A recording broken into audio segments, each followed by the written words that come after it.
নমস্কার বন্ধুরা, আমার হোম বিজনেস আইডিয়া চ্যানেলে স্বাগত। আজকের ভিডিওটা নিয়ে এসেছি আমরা সবথেকে কম পুঁজিতে ব্যবসা, এটাকে পাইকারি রেটে সবজির ব্যবসা বলা হয়। দেখতে পাচ্ছেন হাজার হাজার কুইন্টাল পাইকারি রেটে মাল এখানে পাওয়া যায়।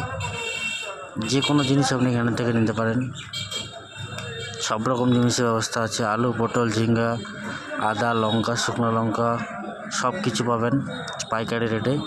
এটা হচ্ছে মার্কেট, ইটারের মার্কেট। ইটার বাস স্ট্যান্ডে বসে প্রতিদিন সকালবেলা আপনারা আসতে পারেন।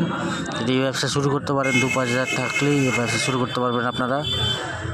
এই চ্যানেলটি সাবস্ক্রাইব করে নেবেন এবং আগামী দিনে আরও ভালো ভালো ভিডিও আসবে বিজনেস আইডিয়া হোম চ্যানেলে। ধন্যবাদ।